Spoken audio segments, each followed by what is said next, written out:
Paramashivoham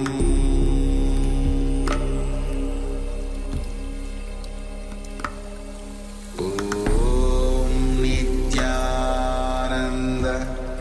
Paramashivoham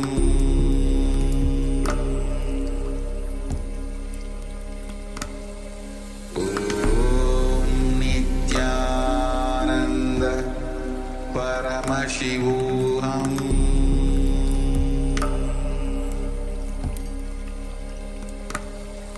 Om Nityananda Paramashivoham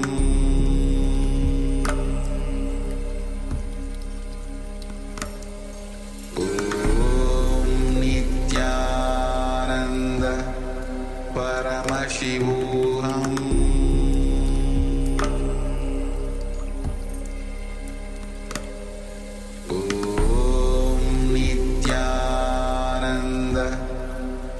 Paramashivoham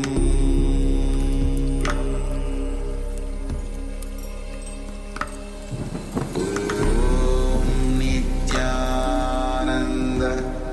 Paramashivoham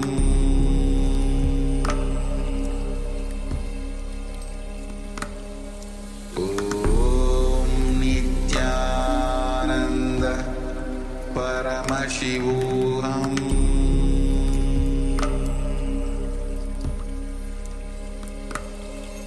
Om Nityananda Paramashivoham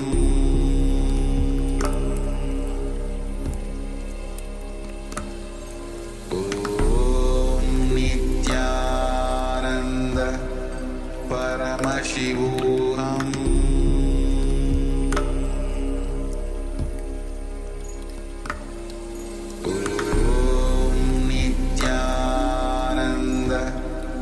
Paramashivoham Paramashivoham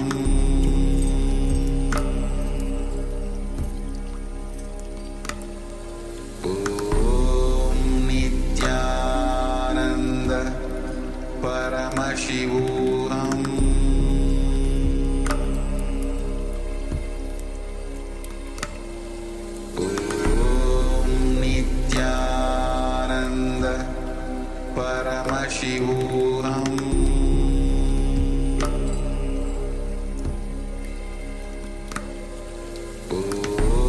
Om Nityananda Paramashivoham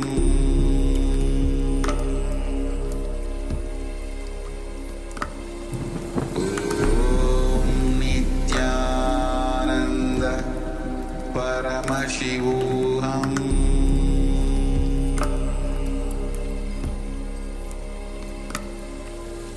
Om Nityananda Paramashivoham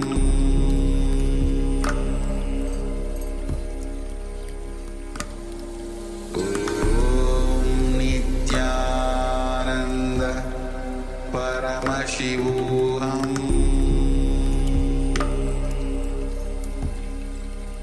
Paramashivoham Om Nityananda Paramashivoham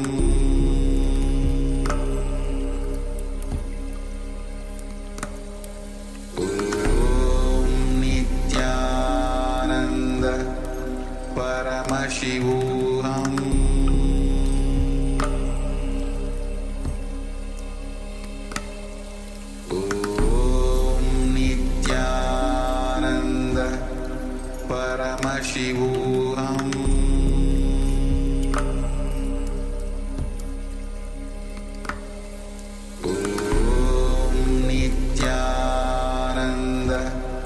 Paramashivoham Paramashivoham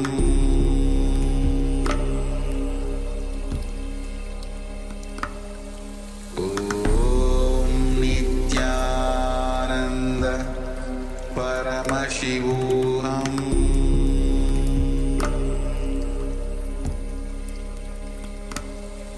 Om Nityananda Paramashivoham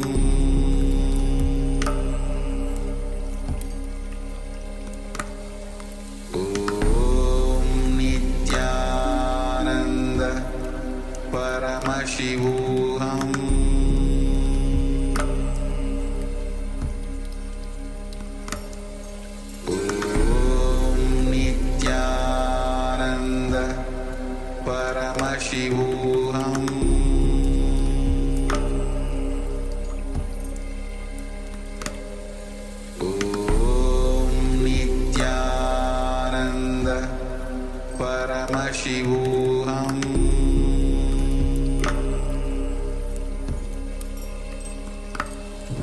Om Nityananda Paramashivoham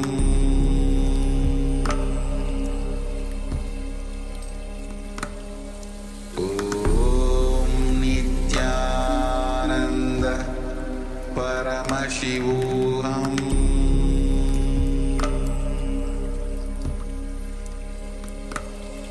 Om Nityananda Paramashivoham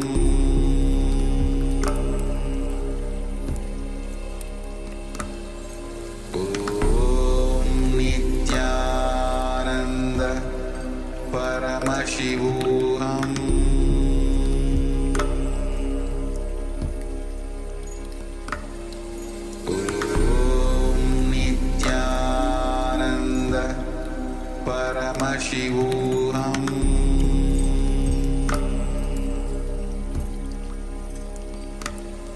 Om Nityananda Paramashivoham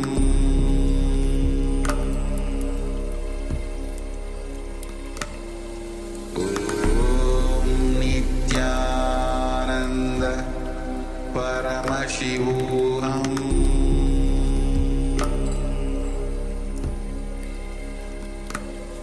Om Nityananda Paramashivoham Om Nityananda Paramashivoham Om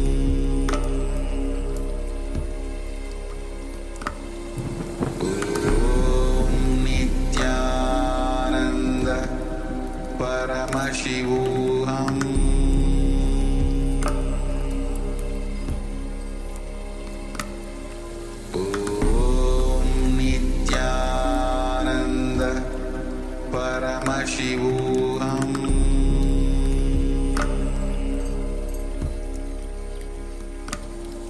Om Nityananda Paramashivoham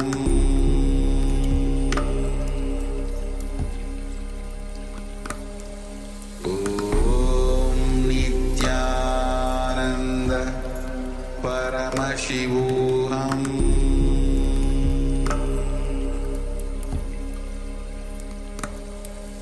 Om Nityananda Paramashivoham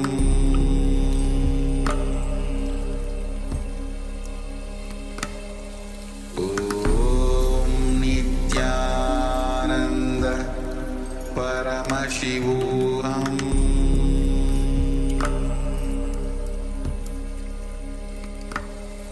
Om Nityananda Paramashivoham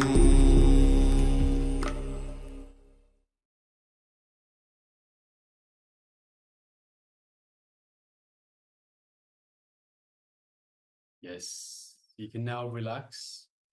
So reducing the weight of an object at a distance and through a glance. So of course we would have taken the initial measurement of the weight of the object before we started affecting the weight of the object itself, before entering into the power manifestation. So now requesting participants, let us take a second measurement of the weight of the object and compare to the first measurement, the base measurement. And then take a moment and let us know in the chat provided how you went in this power manifestation. So take a moment and let us know.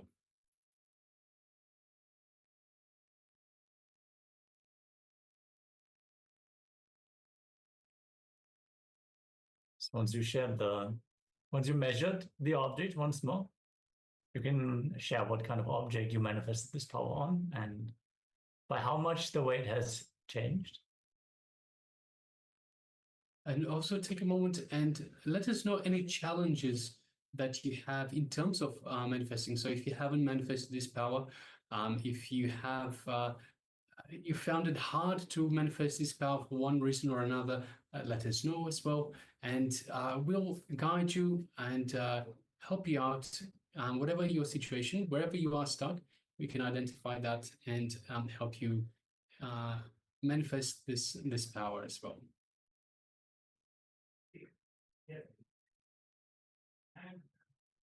So if you've manifested any power at all, then you know it is possible. It is not only a possibility, but it is a gift from the divine, from Paramashiva himself. And since you have manifested once, then it is very easy to manifest all the other ones. The only thing is we get in the way. So it is the divine that manifests through us. So it is very important that we simply get out of the way of this manifestation. So stop putting barriers in front. And when we talk about barriers, we're talking about the patterns that we have, the karma that we have, the patterns. We talk about the self-doubt, the judging, and just simply the thoughts. So every time a thought comes up, we put a barrier in between the power manifestation and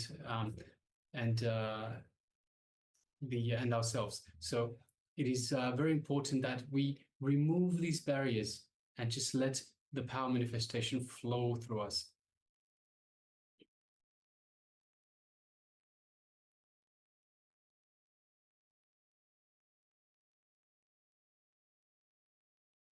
So please take a moment, and also requesting all the participants. We have Ma Han Zhou, we have Ma Shu Wei Ping, Ma Joy Zhang, and Ma Kaylee Wang. If you could please all switch on your cameras and be available in the camera frame itself, and be available for the program and for the session. And of course, be available for yourself.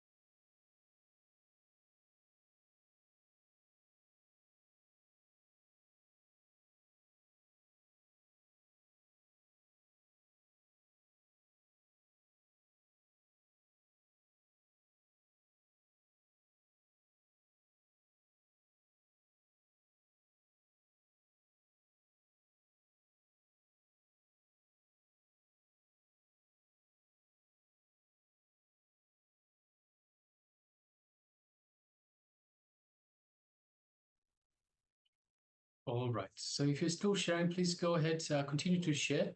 Meanwhile, let us start getting ready to receive the Supreme Pontiff of Hinduism. So very soon we'll be transitioning on to the preparation for darshan. And of course, we'll also be finding out more about what's coming up. So of course, we have the Paramashiva program, which we have been where we have talked about for the last month or so. But now another great piece of news is the Inner Awakening. So Inner Awakening program is starting once again. The Inner Awakening program is live on location, so you will be there in person. So if you do make it to Inner Awakening, if you do go to Inner Awakening, it will be on location in Kailasa, and we have the dates for that already. And I believe it is from the 28th of January, no, February, 28th of February to the 16th. Let me just double check that for you. It's the 26th of February till the 18th of March. Yes. So it is a great opportunity to be part of this.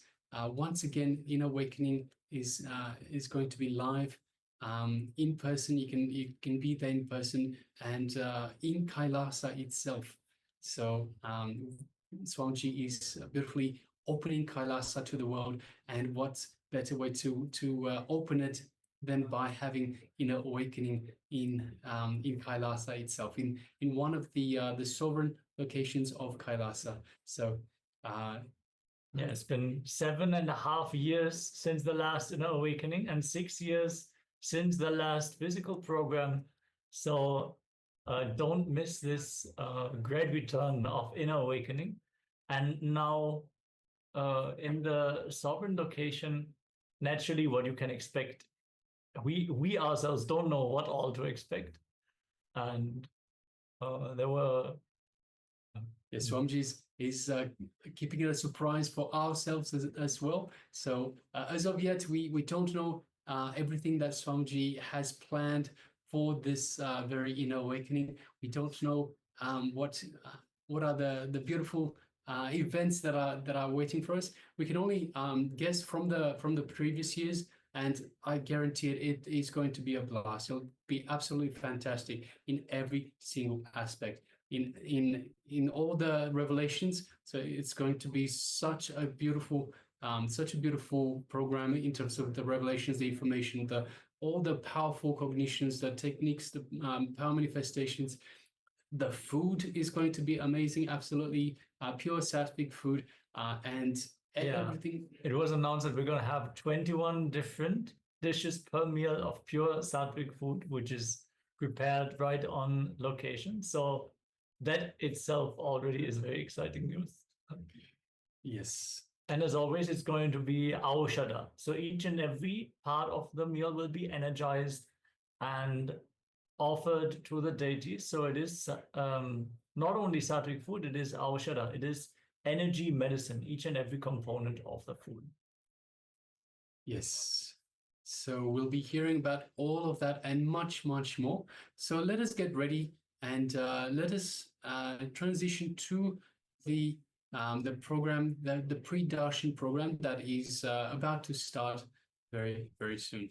So requesting everyone to get ready, and also requesting everyone, please make sure that you stay back. So after the darshan, and of course the darshan is by far the most important part of the day, and it is New Year's Day darshan. So it is very important. Also, after the darshan, please stay back. Swamiji is going to infuse us with such high energy, such high superconscious energy, and lift us from our base, push through our ceiling, create a brand new ceiling. It is very important at this point that we bolt that new ceiling in place, that we hang on to these superconscious energy that Swamiji has lifted us to. So please, after the darshan, please stay back and please take part in this, in the power manifestation straight after darshan. It is by far the most important power manifestation. If you only do one power manifestation in the day, this is the one to do it. So please make sure after the darshan, the Swamiji's darshan, please make sure you stay back and you take part in the power manifestation segment. Very, very important. All right, so let us now prepare, and we'll see you after the darshan. Thank you very much for being with us thus far, and see you back soon. Nityananda. Nityananda.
Nityanam, Nityanam, to all the participants, we all just had a beautiful revelation on bhakti and how that is the ultimate path to enlightenment. One way you can experience enlightenment. That space that all of us, somewhere or the other, are seeking for, right? Now, when you're a seeker going from here to there, searching for a guru, when someone asks you, what are you searching for? Usually, your first answer is enlightenment, right? Or like conscious breakthrough. Most of us say it's enlightenment. How many of us say enlightenment as that one thing that we want to experience as a seeker?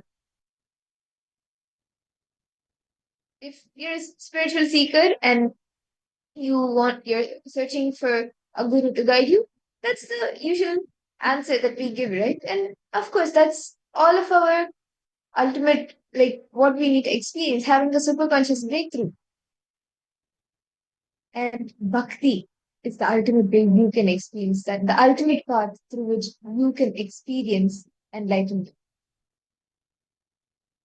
And there are so many beings, as we had shared earlier, there are so many beings who just through the path of bhakti experienced enlightenment, got enlightenment.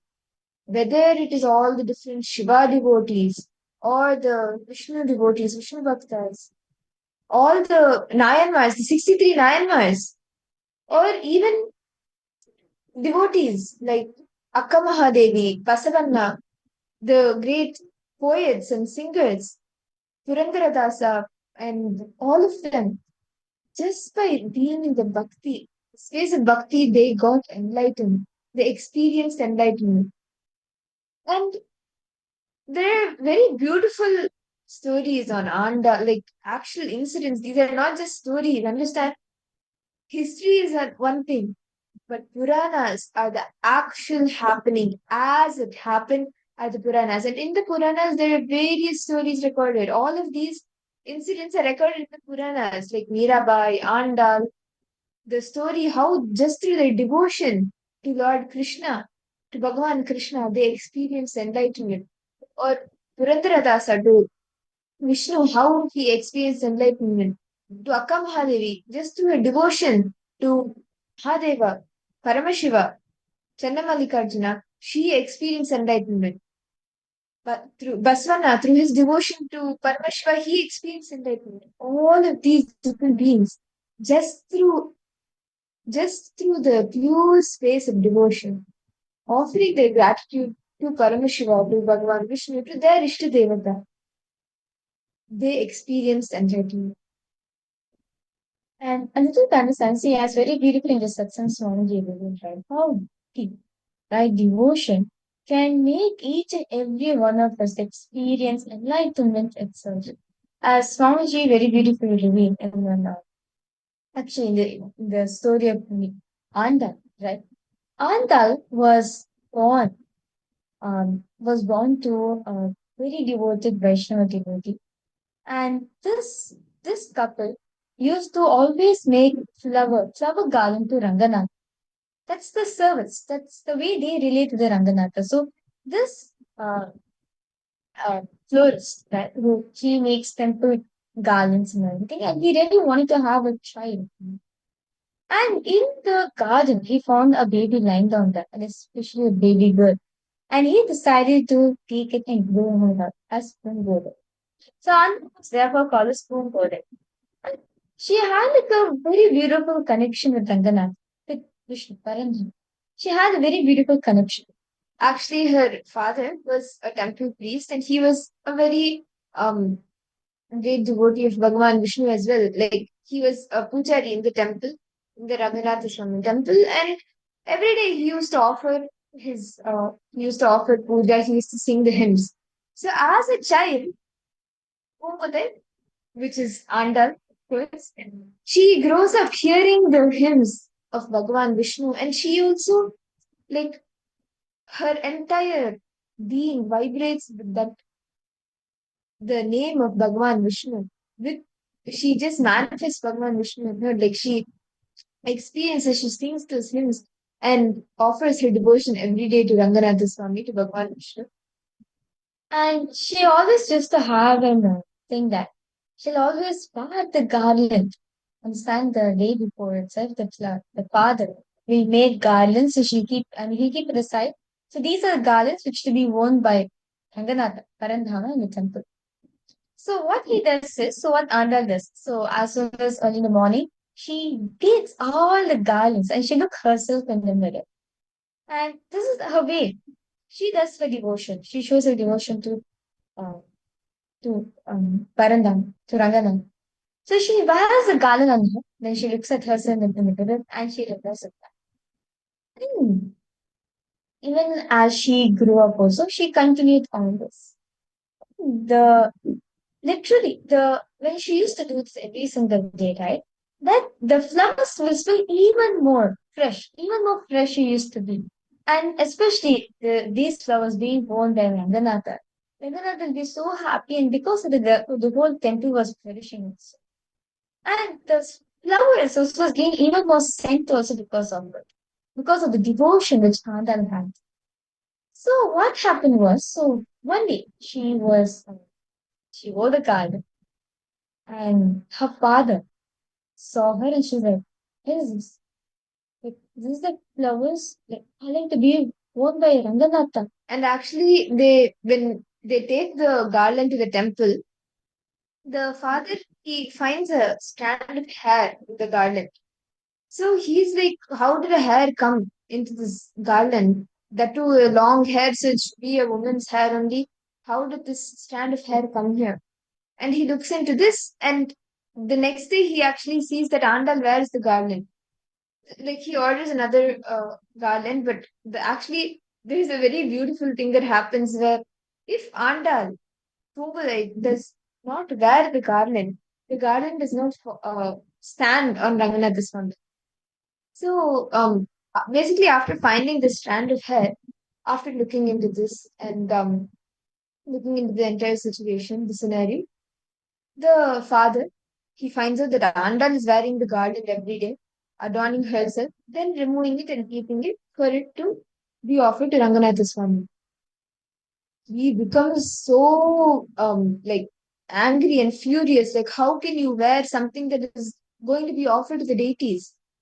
See, usually it's a practice that what is offered to the tradition actually. It's a practice and tradition that what is offered to the deities, the like we don't use it.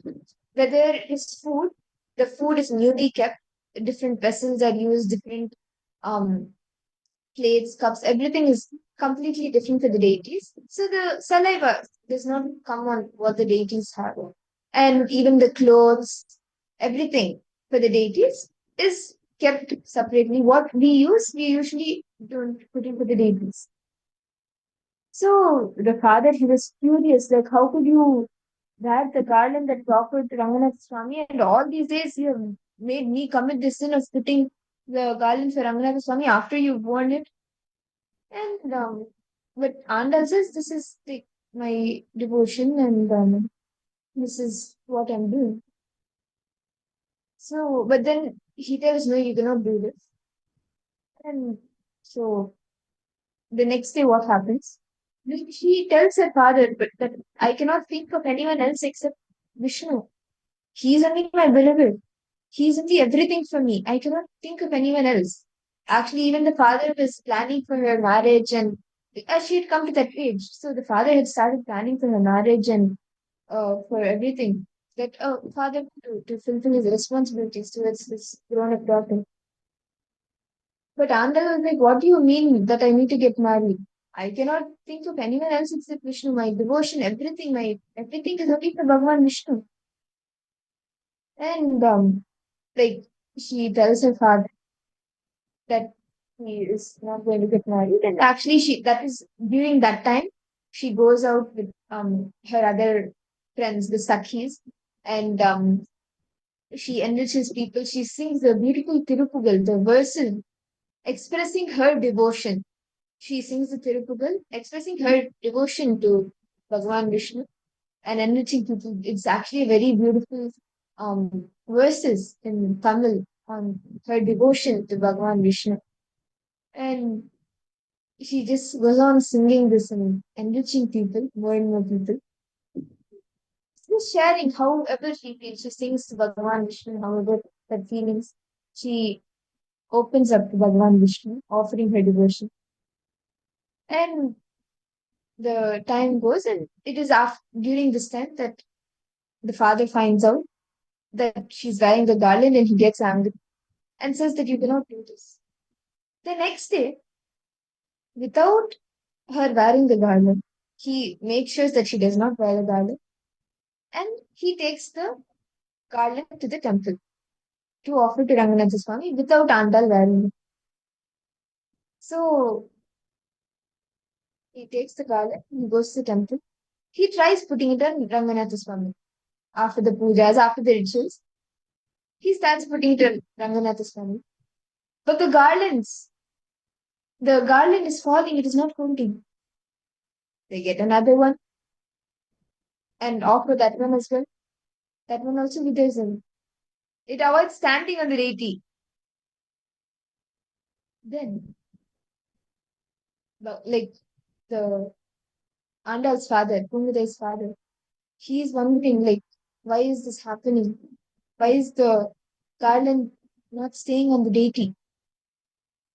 And he prays to Bhagavan Vishnu, wondering why this is not happening. Did he make any mistake? During this time, Bhagavan Vishnu manifests and tells him about the greatness of Andal's devotion and that he will accept only the garland for the Andal.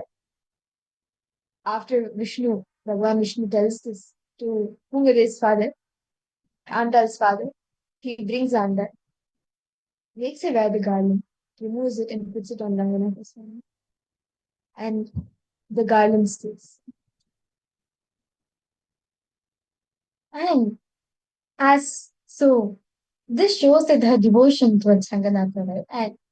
And it was during the time of her marriage also. And everything. She was like, the only person whom I can think of in my life is only Parandhama, only Ranganatha herself. And she just decides. She just comes to the temple. She comes dressed up as a bride, and she says that only Ranganatha will be my bride. Only Ranganatha only I'll marry.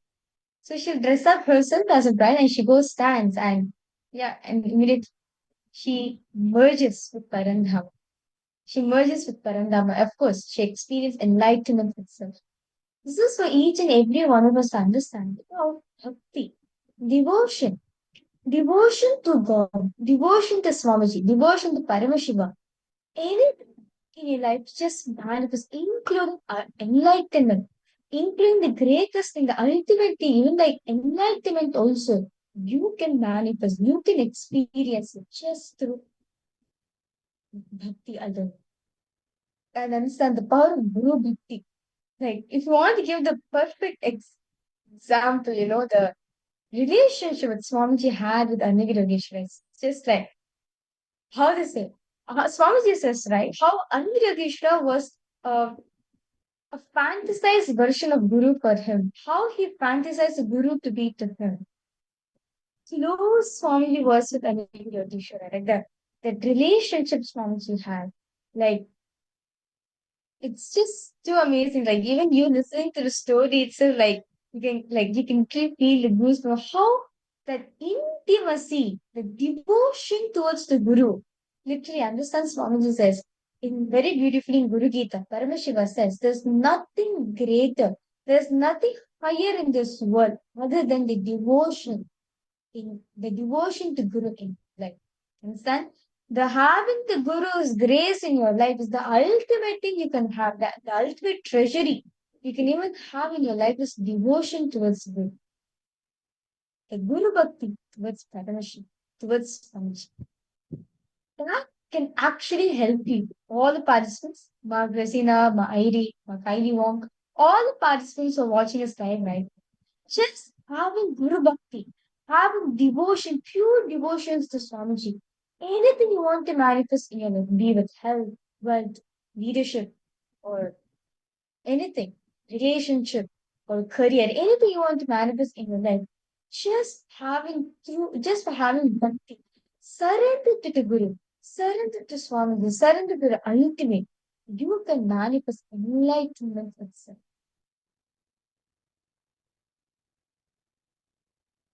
And understand, like, you given one of the examples also, right? When, like, the 9 months, right, when Swamiji was with Enrichment, during that whole period, during the whole time, right?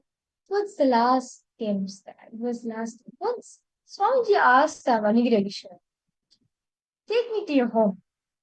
And Enrichment is like, okay, once Swamiji asked Enrichment, why don't you come to my home? Enrichment was like, why don't you come to my home? Swamiji is like, this is this opportunity. It's like, come on, you take me to your home right now. Here and now is not being me. Come on, you take me right now. And Anirageshwara holds Swamiji's hand, and in Tiruvannamalai temple, so like, in Tiruvannamalai temple near the Kalyana Mandapam, right, that is surrounded area, the Anirageshwara's Jiva Samadhi is there. So the Anirageshwara Jiva Samadhi, Swamiji was used to think that was a cave. Because when Swamiji met Anirageshwara, when Swamiji asked Anirageshwara, where can I meet you? When can I meet you again? I want to see you every day, but how can I call you? Anirageshwara just pointed to this cave and said, you just call it my name 3 times in front of this cave, and immediately it will appear. So Anirageshwara held Swamiji's and understand Swamiji says very beautiful. During this time, Swamiji forgets. Like basically, Swamiji will see that this incident might have happened beyond the metaphysical plane, or either the body was taken to that plane and experience, or this whole thing was happened in metaphysical plane. Swamiji was not able to see that very clearly. Very beautifully, Swamiji explains. So, because the Because the moment Swami Anirageshwara pressed Swamiji's hand to enter inside the Jiva Samadhi, right? Immediately Swamiji left body consciousness. Immediately. As soon as Anirageshwara held tightly Swamiji's hand to get inside the cave, Swamiji lost the body consciousness. And when they entered, Swamiji said huge, literally a huge planet is Swamiji's like very big, very huge planet is sages was sitting and meditating. And the moment Anirageshwaras came, Swamiji realized that Anirageshwara was the guru for all of them. Because as soon as Anirageshwara came, all of them got him and respected. And Anirageshwara was in the main seat under the Kalpavriksha tree. Like Dakshinamurti Swamiji beautifully explains how it was just like Dakshinamurti, Anirageshwara sat under the banyan tree, and all the ganas and all the other beings just got up. They offered their prayers and sat down. And Swamiji also was there. And all the sadhus, all of them are sannyasis. They asked Anirageshwara, who's this bulk who's not learned in Kavi? Swamiji was like, what do you mean? Just because I'm not wearing Kavi, I'm still a sannyasi. Just because I'm not wearing Kavi does not mean I'm not a sannyasi. I am sannyasi. Anirageshwara asked, then why are you not wearing Kavi? Then Swami said, why you give Kavi to me, Swami? You give Kavi to me. And immediately Anirageshwara signaled one of the sadhus and he came with the Kavi. And immediately when Swamiji saw that the Kavi was being gotten, like Kavi is the orange cloth, the orange robe for sannyasis. Immediately Swamiji threw away all the school dress Swamiji was wearing. Those days, the school dress, school uniform, right? Swamiji was wearing that when this whole thing happened. Immediately Swamiji just removed everything, his whole uniform, just went to Anirageshwara, and Anirageshwara took the dhoti and tied it around Swamiji. He tied it around Swamiji and gave her a nice hug and a blessing. And now the whole group, the whole sannyasi felt complete. Now he is also part of the group, and Swamiji sat next to Anirageshwara. And later on, like maybe the initiation has happened, so many things have happened. And time is gone, Anigiri said, come, it's time for us to go back. And immediately Swamiji followed Anigiri. And now, when Anigiri was coming out from the cave, right? When once he again pressed the hand again Swamiji got his body consciousness. And Anigiri went back to his and Swamiji went. Immediately, Swamiji ran to Mataji Kuppam. And Swamiji is like, Pati, look, I got Kavi. Mataji Kuppam was like, what? How come you got Kavi? Swami's like, yes, Pati, I got Kavi. Look, I'm wearing Kavi. And Swami, like, this that the joy Swamiji had, no, where literally immediately, like, himself gave the Kavi to Swamiji. And Swamiji was just like ecstasy in the pure this, like saying, look, Pati, I got Kavi.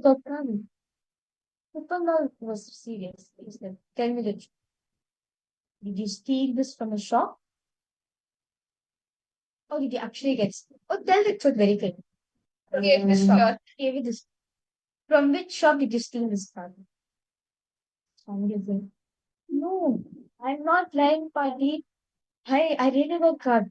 Then Uppal was like, no, tell honestly. From where did you get it? Did you get this? Did you steal any shop? If you are not going to tell the truth, I'll tell it to your grandfather. Swamiji is like, no, Party, I've not stolen from any shop at all. I got Kavi. Kuppammal said, okay, tell the truth. Who gave you the Kavi to you? Because even Kuppammal actually wanted to initiate Swamiji. She wanted to give the Kavi, the sannyas initiation. Swamiji said there was a sannyasi in the temple. He was the one who gave Kavi to me. Kuppammal was like, no, tell the truth to me. From which shop did you steal the Kavi? Swami is like, no, Party, I have not stolen from any shop. A sadhu from the cave, a sadhu from the temple gave me the Kavi. Kuppama said, come on, take me to him right. Show me the sadhu. And Swamiji takes Kuppama in his goes. And now he goes to Arnivirikeshwar saves somebody and says, Swamiji calls her 3 times. Arnivirikeshwar responds. Swamiji is like, this shock. Like the first time in his life, the first time, 9 months, for the first time, Arnivirikeshwar was not coming. Arnivirikeshwar was not coming up to Swamiji's call. And Kuppama was like, who do you think you're trying to cheat?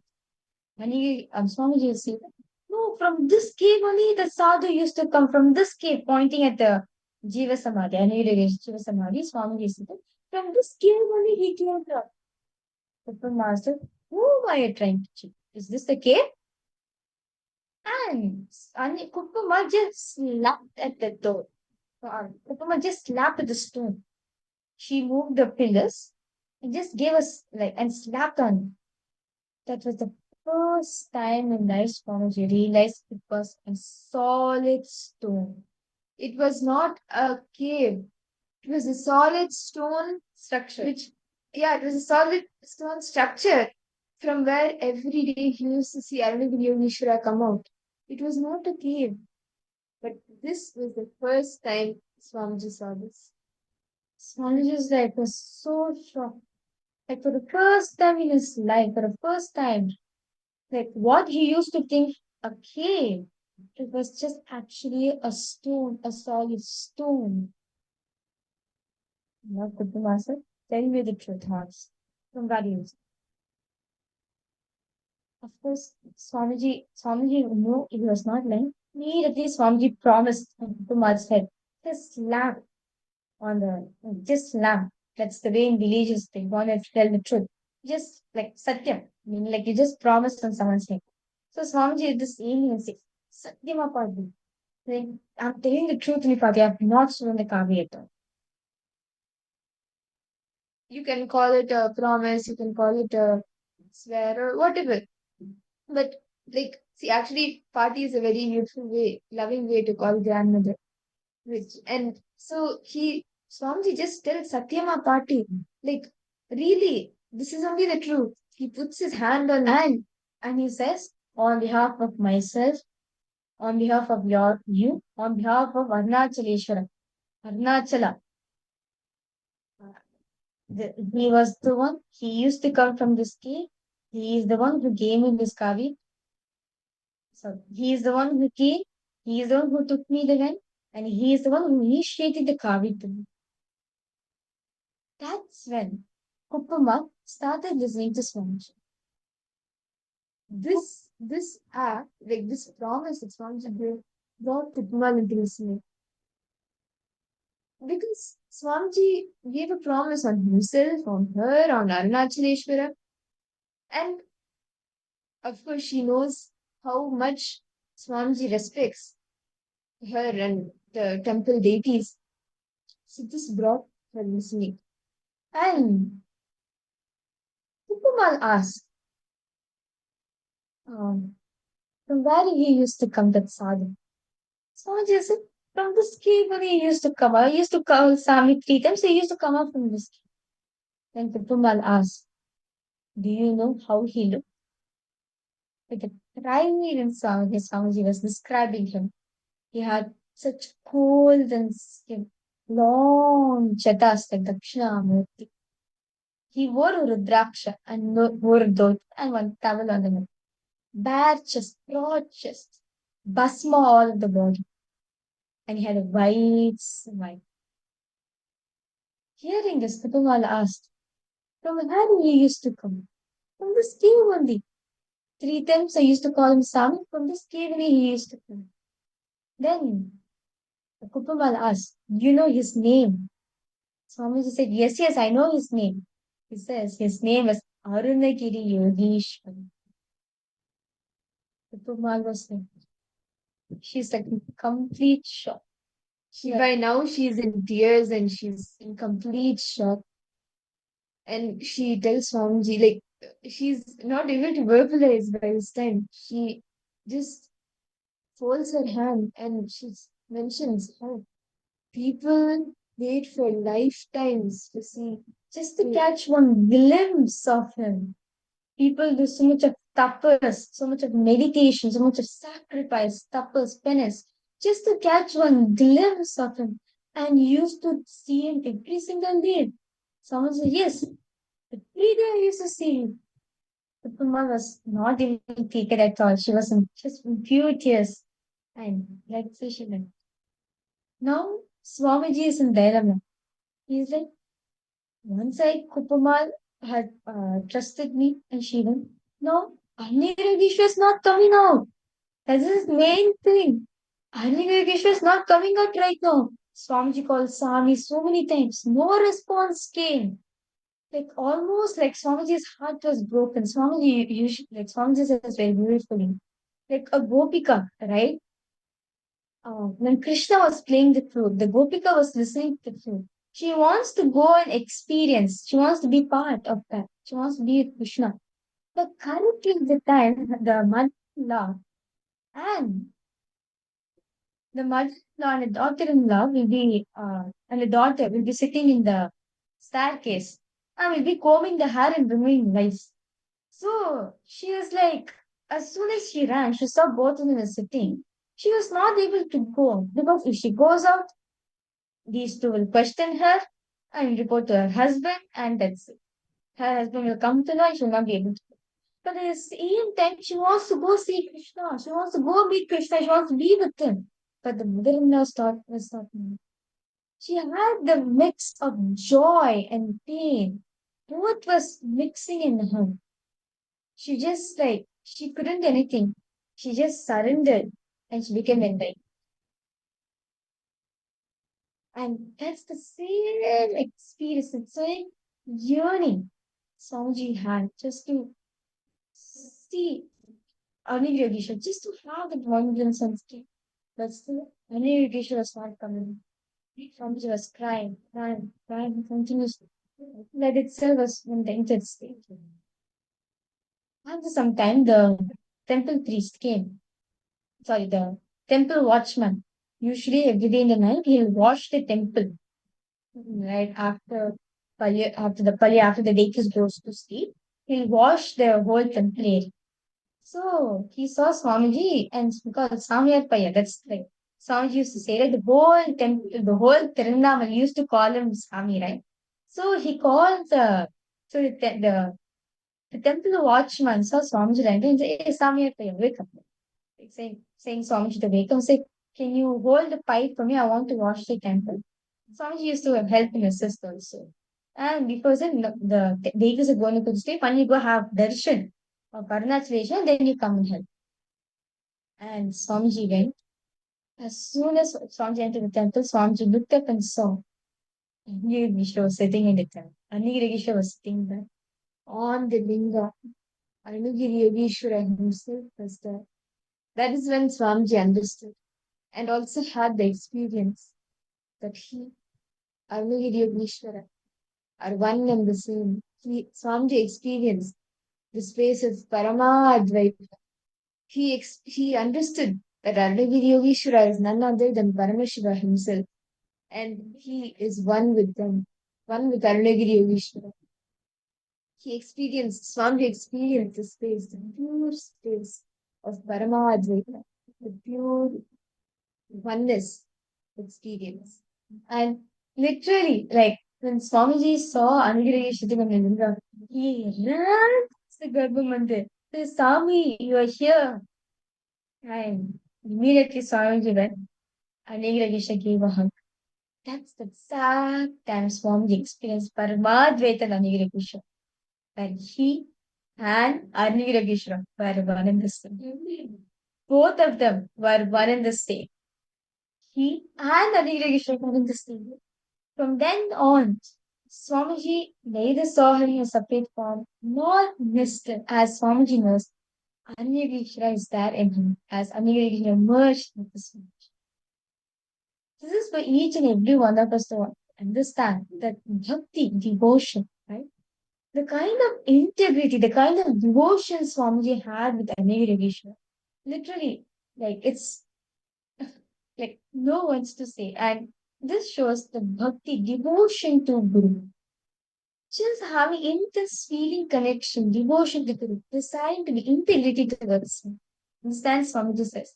When you're having devotion to the Guru, right, the first and foremost thing you decide, when you're in love with him, the first and foremost thing you decide, let me be in absolute integrity towards him. Let me be in integrity towards him. And that made Swamiji to experience enlightenment. Understand? Bhakti, devotion. And out of that devotion, just purely surrendering the Guru, to Swamiji, to the divine, makes you experience enlightenment. And each one of you have that opportunity through the Paramashivasena program. In the program, your bhakti, you can just share it, express it, and you can experience Swamiji knowing you. The Paramashiva Vijnana. You can experience your bhakti, you can take your bhakti to the next level of Paramashiva Vijnana. So if you haven't signed up yet for the Paramashiva Sena program, starting on January 13th, the exact same day when the grand Mahakumbh celebrations are starting, you should all take a few minutes to sign up now. And I see many of you have already signed up. Why don't you take a few minutes to even enrich others? Call your friends, call your family members, or even the other Sangha members who came to the Sangha with you, enriched you, and gave you the ecosystem to evolve as a Sangha. Why don't you call them, enrich them to become a part of the Parmeshwar Sena program? Because this opportunity is something where you can take your devotion, you can offer your devotion, and you can experience a whole different dimension of Swamiji. The same experience that Swamiji had with Arunagiri Yogeshwara, you can experience with Swamiji.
Nityanandam to all the participants. Sorry for a technical glitch. Yes. I hope all of you are able to hear us clearly. As we were sharing, the best way you can experience bhakti, the best way you can take your bhakti, the devotion, to the next level, to experience the Paramashiva Vijnana, where Swamiji knows you personally, where he knows you in and out, is through attending the Paramashiva Sena. And understand this program, you may think, okay, it is becoming an ambassador of Kailasa, it is becoming an ambassador of Paramashiva, it is going for enriching and outreach. But understand, this activity of becoming a ambassador of Kailasa, of becoming an ambassador of Paramashiva himself, of Swamiji, is not something that anyone ordinary can be. It's not something that is open to every single person. But if Swamiji has happened in your life and he is creating that intention in you, even for the intention to be created in you, it is his Leela only. If you are having that intention, understand Swamiji is calling out to you and telling, hey, I sent you for enriching. Where did you go? And when you go on enriching, your own reality gets caused. When you become a founding father, a founding member of Kailasa's Raj Sabha, the ones who go on enriching, sharing Swamiji with the world by manifesting Swamiji through you, being Swamiji's very own extension. And to be Swamiji's very own extension, very own hands, manifesting Swamiji through you. In the program, Swamiji guides you personally, step by step by step. Whether it is how to present yourself when you go to speak to people, or whether it is in how you can do different things through AI, how you can organize through AI, how you can be 100 times more productive, how you should speak to people, how can you represent yourself in Kailasa when you go and speak to people. Every single thing Swamiji guides you. And understand, it is not just Swamiji attending to enlightenment or a superconscious breakthrough. He makes every part a way for you to have a spiritual superconscious breakthrough. How Swamiji has given us different techniques, like if okay, you don't want to do meditation, you want to eat your way to enlightenment. You want to sleep your way to enlightenment. For every single thing, Swamiji makes it so simple. And he is guiding you at every step. Swamiji doesn't just manifest to come to for questions related to enlightenment or superconscious breakthrough. So even the smallest of issues that you may be facing, he intervenes. Just like how we had shared a story a few days ago on the Rajaraja Pandyan, a king. He was very arrogant and he was very jealous of one of the other singers who were there in the country, in the city. So he wanted to put the singer down. He called another lady, a woman singer, and this singer's wife, Banbadran was his name, Banbadran's wife, and keeps a competition between them. Banbadran and his wife were very great Shiva Bhaktas. And in fact, everyone in the city were great Shiva Bhaktas. This Banbadran and his wife, they were also very great Shiva Bhaktas. And Banbadran's wife, she goes and prays to Paramashiva before coming for the competition. She runs, prays to Paramashiva and comes to the court for the competition. And in the court, the competition begins between Banbadran's wife and this other woman singer. Towards the end, Listening to the singing, everyone knows that Banbadran's wife was the one who sang well. But to satisfy the ego, the king announces the verdict as the winner of the competition being the other woman who he invited for the competition. But knowing that this is the wrong verdict, Banbadran's wife requests that the competition is to be held again in Paramashiva's temple, in the temple of Sundareshwara. The king agrees and they have another competition in the temple. They head to the temple and the same competition is held. Banbadran's wife, the singer's wife, and even this other woman, both of them sing. During this time, because out of the devotion, Banbadran's wife, she just sings for Paramashiva, offers that song to Paramashiva, and offers a devotion to Paramashiva. For her, Paramashiva lands in the inner space of Rajaraja Pandyan and makes him announce the right verdict and makes him announce that the right winner, the fair winner of the competition is Banbadran's wife. Understand, when you have the intention and when you just offer your devotion, Swamiji will manifest things for you. Just how Paramashiva entered Rajaraja Pandyan's wife, so the right verdict is pronounced. Swamiji can manifest anything for you. And he does not just manifest for enlightenment. For your enlightenment, he even attends, intervenes in your simplistic problems. And that is the experience Swamiji is giving to each and every one of us in the Paramashiva Sena program. Ma, Irene, are you joining Ma for the January 13th Paramashiva Sena program?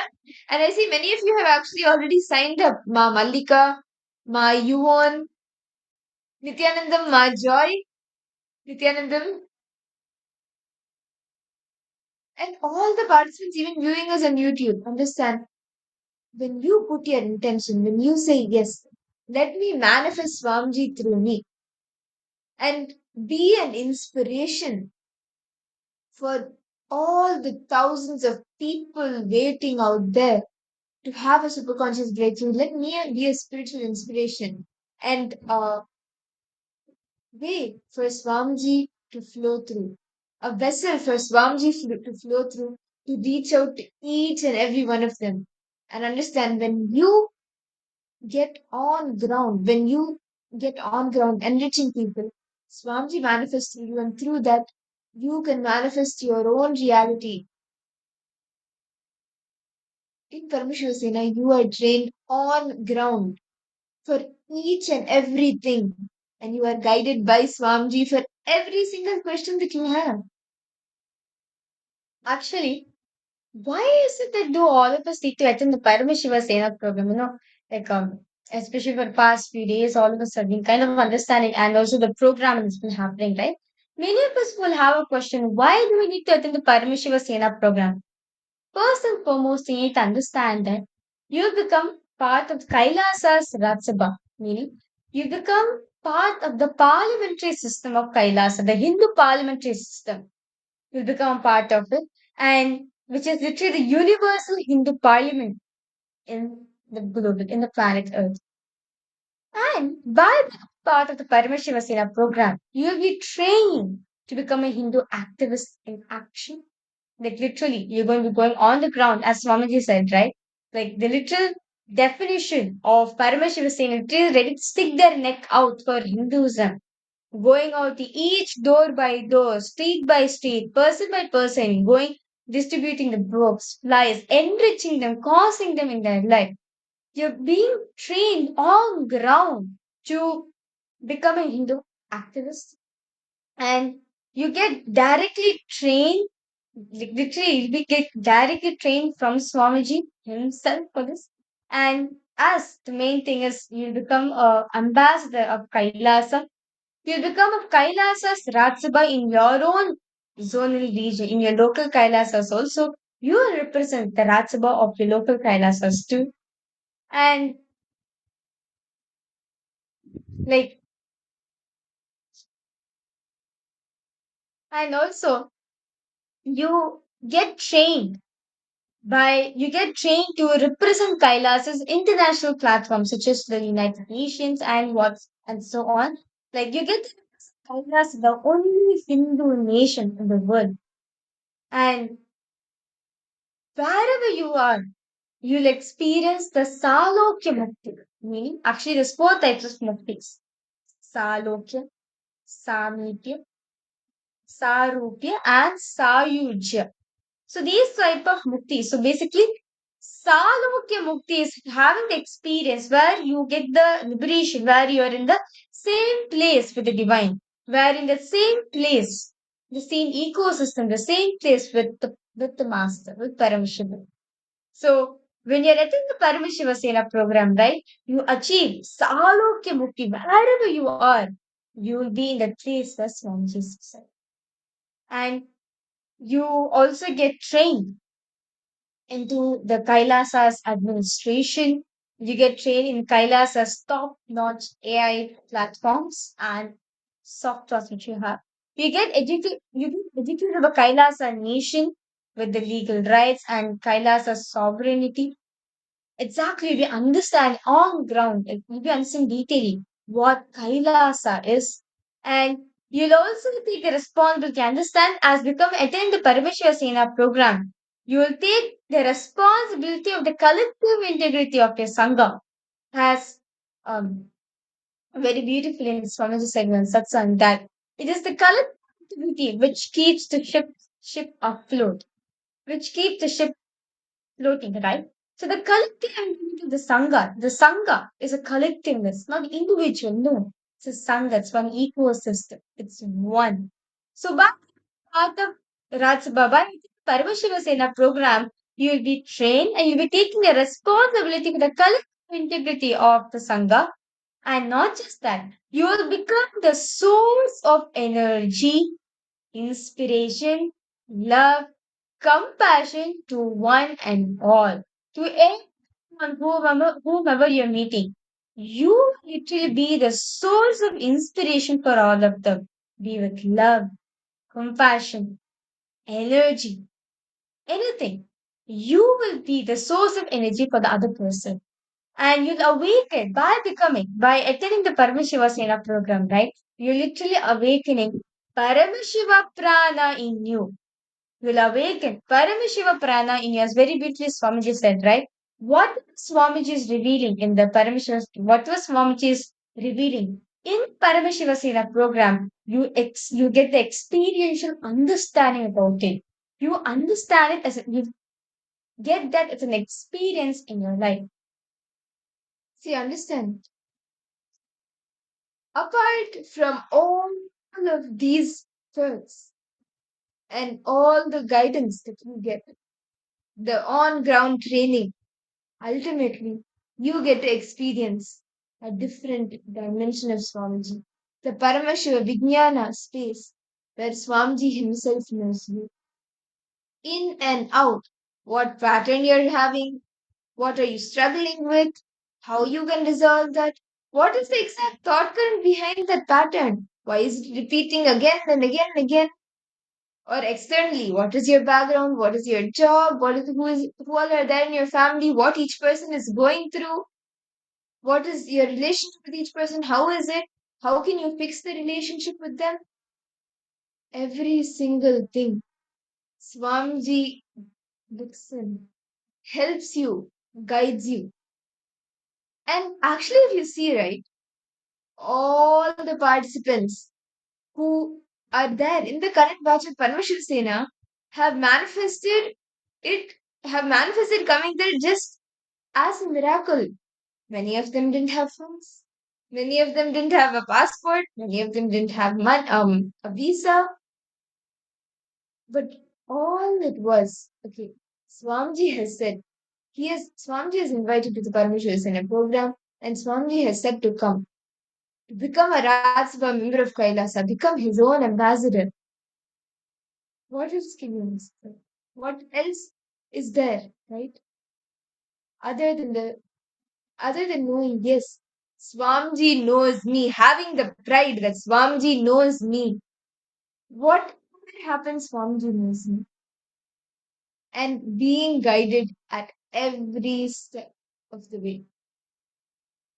And it's like actually, right now, whatever schedule you may be having, whether you are just doing a few tasks a day, focusing on only one thing at a time, one thing at a time, this at some point becomes a little overwhelming. Like, oh my God, very less work is getting done, and this, that, you get so stressed and tired. But in the program, with the ongoing training, the excitement, the energy, the inspiration, and that too with Swamiji being there, you can never get tired. You get to experience how, one, you get to experience being guided by Swamiji, and you get to learn how you can multitask. You equip yourself with so many different projects, whether it's AI, whether it's temple, whether it's cooking, whether it is like going and speaking to people, leadership skills, everything. Actually, there were a few participants who, on the first day of the program, they were very hesitant to even come and speak in front of people. But now, not only they come and speak in front of the group, you can maybe to a certain level you can accept, okay, maybe there's a certain comfort level that has been created. So after a few days, they're coming and speaking in front of the group in the temple, in the program. But it's not only that. These few people, the very same people who had resistance to speak in front of people now are not only speaking in front of the participants, but even reaching out to unknown people, getting on ground, enriching, and enriching people who are not known, but enriching them by manifesting Swamiji through them. Being Swamiji's very own extension, very own hands, and enriching people. And when Swamiji has opened this opportunity, the best thing you can do is take the jump immediately because Swamiji has opened it up. When Swamiji has opened the opportunity up, you should not wait for anything. Sometimes when the opportunity is there, you miss out, and then later you feel, oh my God, maybe I should have made it. Don't have that feeling. Take the jump now.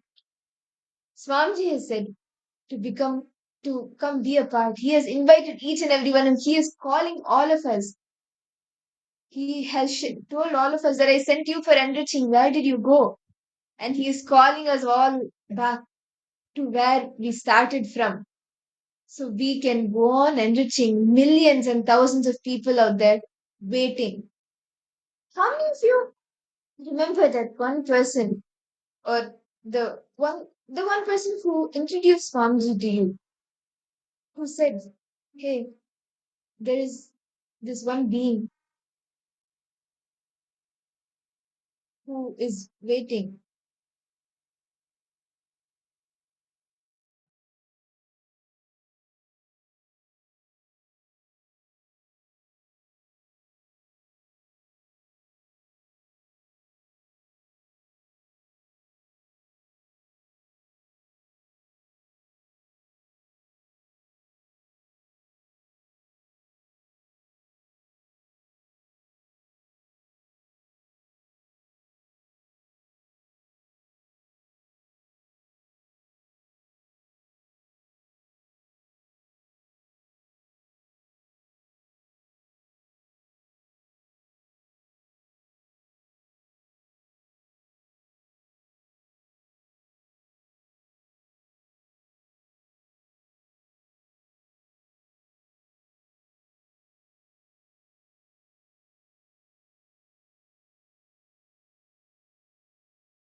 Nityanand, we apologize for the technical glitch.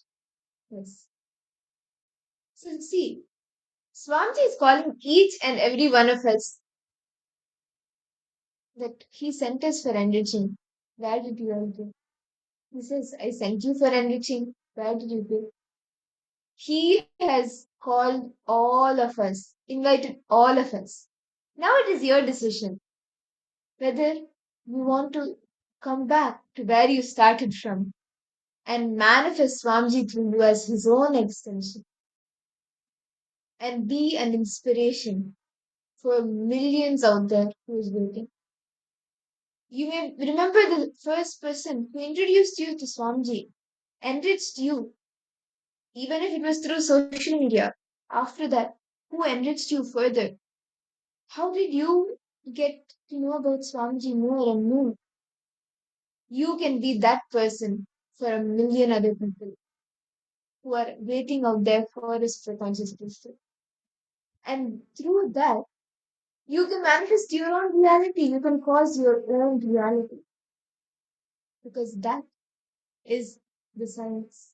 When you go on enriching, you manifest your own reality, enriching yourself. As by the time you enrich others, by the time you cause another person's reality, you internalize, imbibe those powerful cognitions.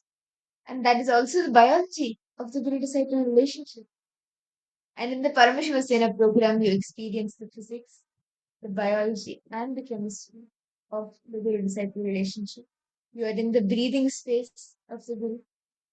You experience imbibing the powerful cognitions of the guru. And you have the opportunity, you are given the blessing to open it completely to the guru, to Swamiji.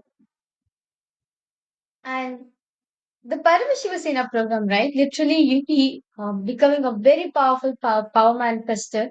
You'll be literally playing, you'll be manifesting 460 extraordinary powers, which Paramashiva elaborately revealed in the Agamas.